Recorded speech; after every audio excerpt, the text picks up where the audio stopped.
त्यानंतर पहा युनोच्या बाह्य लेखा परीक्षकपदी पॅनलच्या उपाध्यक्षपदी भारताचे कॅग जे आहे गिरीशचंद्र मुर्मू यांची निवड करण्यात आलेली आहे। मात्र उपाध्यक्षपदी हा पॉईंट लक्षात घ्या, पेपरमध्ये अध्यक्षपदी वगैरे असं टाकू शकते, ठीक आहे, पण उत्तर आहे उपाध्यक्षपदी, ठीक आहे। मग महालेखा परीक्षकाची कलम कोणती आहे? 148, म्हणजेच कॅग हे पद घटनात्मक आहे, ठीक आहे। आणि लक्षात असू द्या त्या संबंधित महत्त्वाच्या कलमा 149 कॅगची कर्तव्य दिलेले आहे। कॅगचा कर्तव्य कायदा हा 1971चा आहे मित्रांनो, हा पण एक पॉईंट लक्षात असू द्या। त्यानंतर 150 मध्ये लेखे दिलेले आहे, तर 151 मध्ये काय आहे? अहवाल। मित्रांनो लक्षात ठेवा, कॅग आपला अहवाल कोणाला देतो? तर बघा, कॅग आपला अहवाल राष्ट्रपतीला देतो, राष्ट्रपती संसदेपुढे मांडतो आणि संसद लोकलेखा कमिटीकडे देते। म्हणून बघा, इनडायरेक्टली कॅगकडून हा अहवाल कोणाकडे चाललेला आहे? लोकलेखा कमिटीकडे। म्हणून लोकलेखा कमिटीचे कान, डोळे, मित्र, तत्वज्ञ, मार्गदर्शक कोणाला म्हटलं जाते? कॅगला। तर हा महत्त्वाचा पॉईंट आहे, ओके। आणि सध्या कॅग कोण आहे आपले? तर ते आहे गिरीशचंद्र मुर्मू। आपल्या इथे लोकलेखा समितीबद्दल आपल्याला माहिती पाहिजे आहे, ठीक आहे। तर लोकलेखा समितीमध्ये एकूण 22 सदस्य असतात स्टुडंट, आणि 1919चा जो मॉन्टेग्यू चेम्सफोर्ड कायदा होता त्यानुसार लोकलेखा समितीची स्थापना ही 1921 मध्ये झालेली होती।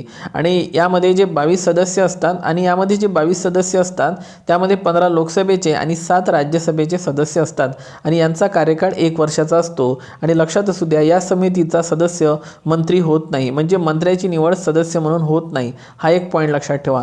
त्यानंतर आणखी एक समिती आहे महत्त्वाची, ते म्हणजे लोक अंदाज समिती। लोक अंदाज समितीमध्ये 30ही सदस्य हे लोकसभेचे असतात, हा महत्त्वाचा पॉईंट आहे, ठीक आहे। स्थापना 1950 ची आहे, जॉन मतई समितीनुसार झालेली होती। आणि लक्षात असू द्या, यांच्या पण सदस्यांचा कार्यकाळ हा 1 वर्षाचाच असतो। आणि या कमिटीला काटकसर करणारी समिती प्राक्कलन समिती असं सुद्धा म्हटलं जाते। आणि इथे पण बघा, मंत्र्याची निवड यामध्ये समितीमध्ये सदस्य म्हणून होत नाही। आणि महत्त्वाची एक तिसरी समिती आहे सार्वजनिक उपक्रम समिती, यामध्ये सुद्धा 22 सदस्य असतात। तर स्थापना 1964 मध्ये झालेली होती कृष्ण मेनन समितीनुसार, ओके। यामध्ये 15 लोकसभेचे आणि 7 राज्यसभेचे सदस्य असतात। कार्यकाळ किती वर्षाचा असतो? 1 वर्षाचा, ओके। आणि मंत्र्याची निवड सदस्य म्हणून होत नाही। तर या पद्धतीने ह्या तीनही समित्या ज्या आहे मित्रांनो, त्या व्यवस्थित पाठ करून घ्या। राज्यशास्त्राचा एक टॉपिक मी तुम्हाला इथं कव्हर करून दिलेला आहे। आणि पहा, कॅगचा कर्तव्य कायदा हा 1971चा आहे, आणि कॅग आणि CGA हे 2 पद वेगवेगळे झाले 1976 मध्ये, ओके। कॅगकडे लेखा परीक्षांचे कामं आले, तर CGA कडे लेखा विषयक कामे आलेले होते 1976च्या ॲक्टने, ओके। चला पुढं, 28वे CGA कोण आहे मग भारताचे? तर ते आहे SS दुबे। 27वे होते भारती दास, सध्याचे आहे SS दुबे, लक्षात असू द्या। कॅग कोण आहे आपले? तर ते आहे गिरीशचंद्र मुर्मू। कलम 148 नुसार आपल्या इथं कॅगची निर्मिती करण्यात आलेली आहे। मित्रांनो, संविधान दिवस अलीकडे 26 नोव्हेंबरला साजरा करण्यात आलेला आहे, आणि हा दिवस 2015 पासून साजरा केला जातो।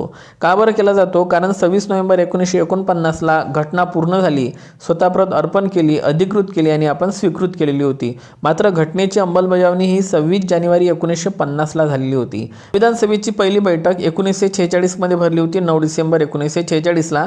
तेव्हा तात्पुरते अध्यक्ष झाले होते हंगामी अध्यक्ष सच्चिदानंद सिन्हा। मात्र 11 डिसेंबर 1946ला जेव्हा, लक्षात घ्या, बैठक झाली होती, तेव्हा अध्यक्ष कायमस्वरूपी कोणाला करण्यात आलं होतं? डॉक्टर राजेंद्र प्रसाद यांना, ठीक आहे। आणि मसुदा समितीचे अध्यक्ष कोण होते? तर ते होते डॉक्टर बाबासाहेब आंबेडकर। आणि मित्रांनो, मसुदा समितीला प्रारूप समिती सुद्धा म्हटलं जाते। आणि मसुदा समितीमध्ये एक अध्यक्ष आणि 6 सदस्य असे एकूण 7 सदस्य होते मित्रांनो, ओके। आणि एक पॉईंट सगळ्यांनी लक्षात ठेवा, जी संविधान सभा आपल्या इथं स्थापन झाली होती ती कॅबिनेट मिशन म्हणजे त्रिमंत्री योजना, दुसरं नाव कोणतं आहे कॅबिनेट मिशनचं? त्रिमंत्री योजना, यानुसार ती स्थापन झाली होती, लक्षात असू द्या, संविधान सभा। आणि त्रिमंत्री योजना कधीची होती कॅबिनेट मिशन? 16 मे 1946। यामध्ये अध्यक्ष होते पॅथिक लॉरेन्स, आणि 2 अन्य सदस्य होते एव्ही अलेक्झांडर आणि क्रिप्स, सो लक्षात असू द्या। चला, 26/11/2008ला मुंबईवर हल्ला झाला होता, हे तुम्हाला सर्वांना माहिती आहे मित्रांनो। त्यानंतर पहा, राष्ट्रीय दूध दिवस 26 नोव्हेंबरला, तर जागतिक दूध दिवस हा 1 जूनला असतो। आणि ऑपरेशन फ्लड हे 1970चं आहे, लक्षात असू द्या, ओके। आणि धवल क्रांतीचे जनक डॉक्टर व्हर्गीस कुरियन यांना म्हटलं जाते, ओके। त्यांची एक कंपनी आहे अमूल, जे की आनंद गुजरात या ठिकाणी आहे। आणि भारताचा दूध उत्पादनामध्ये कितवा क्रमांक लागतो? पहिला क्रमांक लागतो, हा एक महत्त्वाचा पॉईंट आहे। त्यानंतर महत्त्वाचे काही प्रश्न, FICC म्हणजे फिक्कीचे संघटनेचे अध्यक्ष, फिक्की या संघटनेचे अध्यक्ष कोण झालेले आहे? तर ते झालेले आहे अनिश शहा, मोस्ट टाइम फिकरा, okay. So commerce, chambers of commerce and industry म्हटलं जाते याचा फुल फॉर्मला। आणि पहा, सो लक्षात असू द्या, स्थापना 1927 ची आहे. फुल फॉर्म बघा, federation of India chambers of commerce and industries. आणि प्रमुख कोण झालेले आहे? अनिश शाह. माझ्याकडून हा प्रश्न मोस्ट टाइम पे करा मित्रांनो. त्यानंतर कम्माला शर्यत म्हैस या प्राण्यासंबंधित आहे, तर ते कोणत्या राज्यात भरते? कर्नाटक. तर जल्लीकट्टू हा जो खेळ आहे हा बैला संबंधित आहे, तर लक्षात घ्या. तर जल्लीकट्टू हा खेळ बैला संबंधित आहे आणि तो तामिळनाडू, आणि हा खेळ तामिळनाडू या राज्यामध्ये भरतो मित्रांनो. सो दोन्ही पॉईंट तुम्हाला इथे लक्षात ठेवायचे आहे. कर्नाटकला आपल्या महाराष्ट्राची सीमा लागली असून कर्नाटकला महाराष्ट्रातील 7 जिल्ह्यांची सीमा लागलेली आहे. पशुक्रूरता कायदा कधीचा? 1960चा. हा पण पॉईंट लक्षात ठेवा मित्रांनो. सूर्यकिरण युद्ध सराव भारत आणि नेपाळ दरम्यान, मित्रांनो सूर्यकिरण हा युद्ध सराव भारत आणि नेपाळ दरम्यान होतो. हा एक पॉईंट लक्षात घ्या.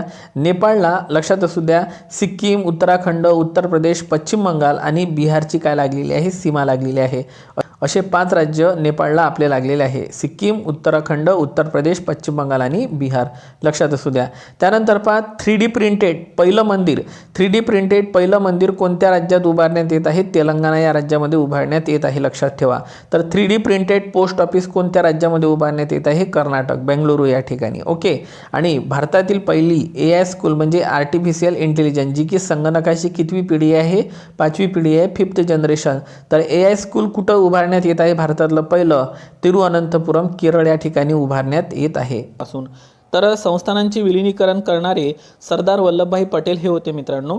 27 जून 1947 मध्ये राज्य विभाग स्थापन करण्यात आलेला होता. आणि प्रांतिक घटना समितीचे अध्यक्ष कोण होते असा जर तुम्हाला प्रश्न विचारला तर या प्रश्नाचं अचूक उत्तर घ्यायचं आपल्याला सरदार वल्लभभाई पटेल. मित्रांनो, संविधान सभेचे अध्यक्ष डॉक्टर राजेंद्र प्रसाद हे होते. तर मसुदा समितीचे अध्यक्ष डॉक्टर बाबासाहेब आंबेडकर होते, हे लक्षात असू द्या. त्यानंतर महत्त्वाचं म्हणजे त्यावेळेस भारतामध्ये एकूण 562 संस्थाने होती, त्यापैकी 552 आपल्या भारतामध्ये होती. आणि स्वातंत्र्यपूर्वीच 549 संस्थाने सरदार वल्लभभाई पटेल यांनी भारतामध्ये विलीन केली होती. मात्र 3 संस्थाने हे भारत स्वातंत्र्यानंतर लक्षात घ्या भारतामध्ये समाविष्ट झाली होती, ज्यामध्ये 26 ऑक्टोबर 1947ला जम्मू काश्मीर विलीन झाला. त्यानंतर 20 फेब्रुवारी 1948ला जुनागड विलीन झाला. आणि 17 सप्टेंबर 1948ला सर्वात शेवटी हैदराबाद ऑपरेशन पोलोने आपल्या भारतामध्ये समाविष्ट करण्यात आलेला होता. ठीक आहे. आणि 17 सप्टेंबर हाच दिवस आपण मराठवाडा मुक्ती दिन म्हणून सुद्धा साजरा करतो. ठीक आहे. चला, त्यानंतर statue of unity. Statue of unity हा सरदार पटेल यांचा पुतळा आहे मित्रांनो. 182 मीटर याची उंची आहे आणि 597 फूट इतका हा पुतळा आहे. मग 182 मीटरच का बरं उंची आहे? कारण गुजरातच्या विधानसभेची एकूण सदस्य संख्या ही 182 आहे मित्रांनो. ओके. त्यावरून 182 मीटर लक्षात ठेवा. आणि केवाडिया, साधू बेट, नर्मदा नदीवर हा पुतळा आहे. ओके. त्यानंतर पुढचा प्रश्न करंट अफेअरमध्ये बघा, सिमचा फुल फॉर्म विचारला जाऊ शकतो कारण अलीकडे सिम खूप चर्चेमध्ये आहे. तर सबस्क्रायबर, सिमचा फुल फॉर्म होतो सबस्क्रायबर आयडेंटिफिकेशन मॉड्यूल. त्यानंतर SMS चा फुल फॉर्म होतो शॉर्ट मेसेज सर्व्हिस, लक्षात असू द्या. त्यानंतर PDF, आपण खूपदा PDF यूज करतो, सो पोर्टेबल डॉक्युमेंट फॉर्मॅट, लक्षात असू द्या. त्यानंतर LTE चा फुल फॉर्म होतो लॉंग टर्म इव्हॉल्युशन. आणि CPO हा नगर परिषदमध्ये मलाच प्रश्न विचारण्यात आलेला होता मित्रांनो.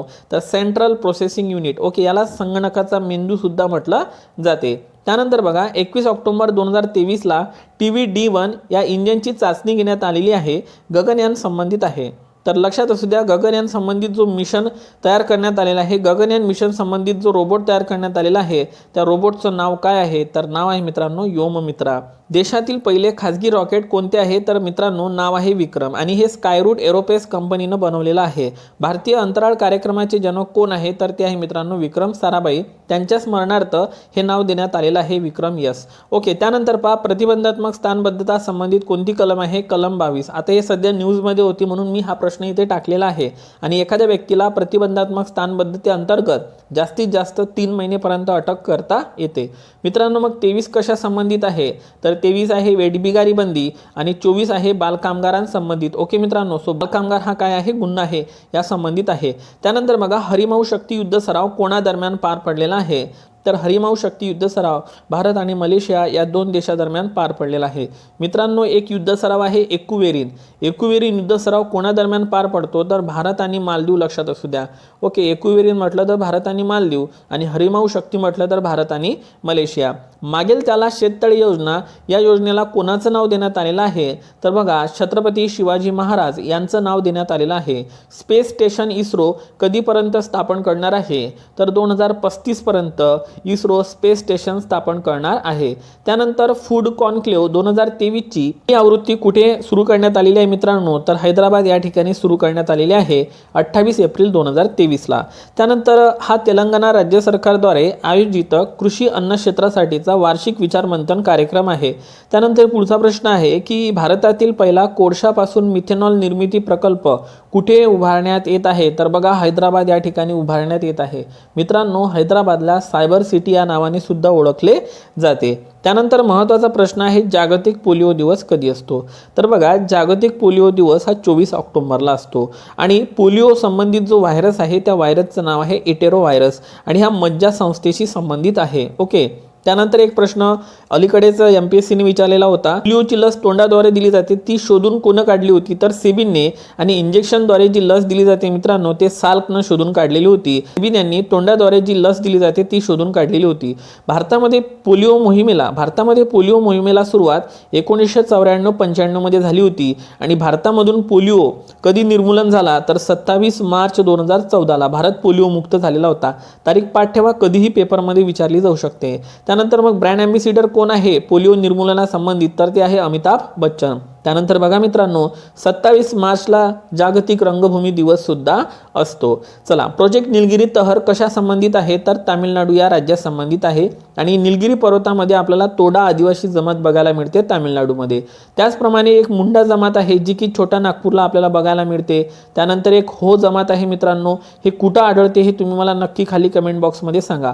विजेची सर्वाधिक मागणी करणारं भारतातील राज्य कोणतं ठरलेलं आहे, तर ते ठरलेलं आहे मित्रांनो उत्तर प्रदेश. आपल्या इथे वीज निर्मिती औष्णिक विद्युत पासून पण मिळते जी दगडी कोळशापासून तयार केली जाते. जलविद्युत, पवन विद्युत, अणुविद्युत, सौर ऊर्जा, समुद्राच्या लाटा, ठीक आहे, यापासून आपल्या इथं सर्वाधिक वीज निर्मिती होते. आणि पवन ऊर्जेमध्ये प्रथम क्रमांक कोणाचा लागतो, तर तो लागतो मित्रांनो तामिळनाडूचा. ओके. त्यानंतर आता महत्त्वाचा पॉईंट, मग महाराष्ट्रातील पहिला जलविद्युत प्रकल्प कोणता, खोपोली रायगड. हा सुद्धा परीक्षेत प्रश्न विचारला गेलेला आहे. मग महाराष्ट्रातील सर्वात मोठा प्रकल्प कोणता आहे जलविद्युत प्रकल्प, तर तो आहे Koyna Satara. It's a very very important question. I think नगर परिषदमध्ये सुद्धा हा प्रश्न आलेला होता, तुम्ही एकदा चेक करू शकता. औष्णिक विद्युत प्रकल्प, मग कोराडी, खापरखेडा, उमरेड आणि मौदा हे कुठे आहे, नागपूरला आहे. जोड्या लावणीसाठी प्रश्न पाठ ठेवा.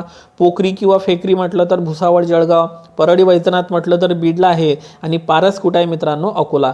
So it's a very very important point. हे व्यवस्थित तुम्ही काय करून घ्या, पाठ करून घ्या. याची PDF मी आपल्या टेलिग्राम चॅनलवर टाकतो मित्रांनो. ठाणेला काय आहे, चोला जे की अलीकडे बंद पडलेला आहे. एक लहरे हे नाशिकला आहे. तर बल्लारपूर जे आहे सर्वात मोठा हा आपल्याला चंद्रपूरला बघायला मिळेल. गोंडवाना खडकामध्ये दगडी कोळसा आढळते. आर्कियन खडकामध्ये लोह खनिज सापडते. तर जांबा खडकामध्ये बॉक्साईट सापडते. ओके. सो हे काही पॉईंट आहे क्लासमधले टीच केलेले, ते तुम्ही लक्षात असू द्या. गोंडवाना खडकामध्ये दगडी कोळसा, आर्कियन खडकामध्ये लोह खनिज आणि जांबा खडकामध्ये बॉक्साईट आढळते. त्यानंतर पहा पास्को. आता पास्को ॲक्ट कधीचा आहे, 2012चा. कधीचा आहे, 12चा. मग काय फुल फॉर्म आहे, protection of children from of sexual offence. ठीक आहे, या संबंधित आहे पॉस्को कायदा. ओके. सो बालकांचे लैंगिक गुन्ह्यापासून काय करणे, संरक्षण. ओके. सो लैंगिक गुन्ह्यापासून बालकांचे संरक्षण आणि 18 वर्षाखालील मुलांना बालक समजले जाते, लक्षात असू द्या. त्यानंतर पहा अप्स्पा कायदा. आता अप्स्पा कायदा काय मित्रांनो, arm forces special power act आहे. हा 1958चा आहे. पाठ असू द्या कारण की सध्या हा चर्चेमध्ये आहे. यावरती तुम्हाला प्रश्न नक्कीच विचारला जाऊ शकतो. त्यानंतर बघा मित्रांनो प्रचंड हे काय आहे, तर प्रचंड हे लाईट कॉम्बॅट हेलिकॉप्टर आहे. सर्वात हलकं हेलिकॉप्टर आहे आपण असं म्हणू शकतो. तर तेजस हे सर्वात हलकं लढाऊ विमान आहे. म्हणजे प्रचंड हेलिकॉप्टर आहे तर तेजस हे विमान आहे. या पद्धतीने हे 2 पॉईंट नोट करा. आणि सो प्रचंड हेलिकॉप्टर आणि तेजस लढाऊ विमान. आता बघा मित्रांनो संप्रीती 11 नावाचा युद्ध सराव 2023 हा भारत आणि बांगलादेश दरम्यान पार पडत आहे. अलीकडेच बोंगो सागर पण पार पडत आहे नौदलाचा युद्ध सराव, जो की भारत आणि बांगलादेश दरम्यानच आहे. भारताला एकूण 7 देशांची भूमा लागलेली आहे. त्यापैकी सर्वाधिक भूसीमा ही बांगलादेशला लागलेली आहे, जवळपास 4096 किलोमीटर. ओके. एकूण भूसीमा किती आहे 7 देशांना, तर ती आहे 15200 किलोमीटर. त्यापैकी लक्षात असू द्या 4096 हे एकट्या बांगलादेशला लागलेले आहे. एकूण 27% भूभाग हा आपला बांगलादेशला लागलेला आहे. ठीक आहे. सो संप्रीती आणि बोंगो सागर लक्षात असू द्या, भारत आणि बांगलादेश. आंतरराष्ट्रीय सायबर सुरक्षा पोलिसिंग परिषद 2023 कोणत्या राज्यामध्ये पार पडलेली आहे? तर ते केरळ या राज्यामध्ये पार पडलेली आहे. आणि महत्त्वाचं म्हणजे शेवटचा प्रश्न, ग्रेट बॅरियर रीफ म्हणजेच प्रवाळ भित्तिका कोणत्या देशामध्ये आहे? तर ऑस्ट्रेलिया या देशामध्ये आहे. आणि अलीकडे ICC तुम्हाला माहित आहे मेन्स क्रिकेट वर्ल्ड कप कोणी जिंकलेला आहे? तर ऑस्ट्रेलियाने जिंकलेला आहे मित्रांनो, भारताला हरवून. ठीक आहे. सो मोठी भाऊकी मॅच होती, हे तुम्ही पाहिलेलं असेल. ठीक आहे. तर चला इथेच थांबूया, लवकरच भेटू. तोपर्यंत take care and thank you so much.